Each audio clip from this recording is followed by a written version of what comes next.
қазақ елі мынау Шыңғыс хан Моңғол деген республика жайлы анықтама бергім келіп отыр. Шыңғыс хан қазақ емес, Шыңғыс хан Моңғол дегендерге айта кетейін. Моңғол республикасы 1921 жылы құрылған екен. Оның ары қарай тарихы жоқ.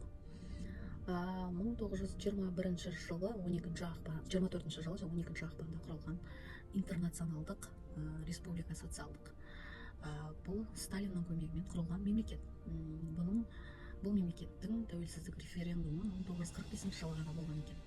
1946 жылы Қытай мойындаған екен. Қытайдың автономиялық мемлекеті болған.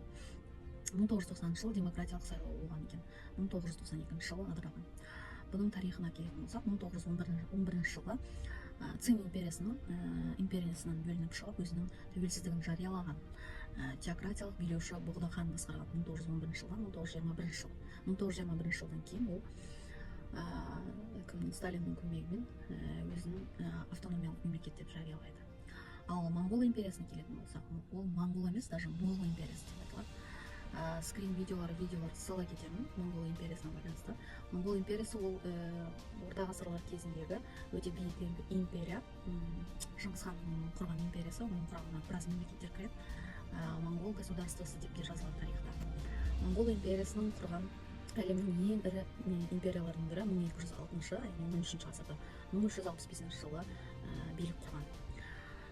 Астанасы Қарақорым, ханбалық, моңғол тілі, түркі тілдері, қытай тілі, парсы тілдері болған. Діндері тәңіршілдік, шаманизм, буддизм, исламизм, ислам діні. Дирхам, күміс және қағаз ақша кейін Қытай, Чаозы, Юан империясы. Значит, бұның құрамында, бұл Моңғол империясының құрамында Орта Азияда болды, Қытайда болды, түркілерде болды, парсыларда болды. Бұның бәрі сол Моңғол империясының қол астында болған мемлекеттер. Бұл Моңғол империясының ұлы хандары Шыңғыс хан, Үгедей хан, Күйік хан, Мөңке хан, Құбылай хан, Тоған, Темір ханға дейін хандықтарды өз ішіне баурайды екен. Моңғол империясы кезіндегі Евразияның картасы бар екен, Хамақ моңғол картасы бар екен. Сонымен қатар оның тарихы 1189 жылдан 1206 жылдың арасы кіреді екен. Моңғол империясы мен Моңғол республикасының ара жігін ажыратып алсаңыздар жақсы болар еді. Оның бәрі ақпараттың бәрі 21 ғасырда Википедия, YouTube, басқа да платформаларда толып жатыр. Сол үшін екеуінің разницасын түсінбей жатып, бәрін қаша қылмаңыздар. Енді келесі видеомда татарлар мен тартариялардың разницасын көрсететін боламын. Алғыс, сау болыңыздар.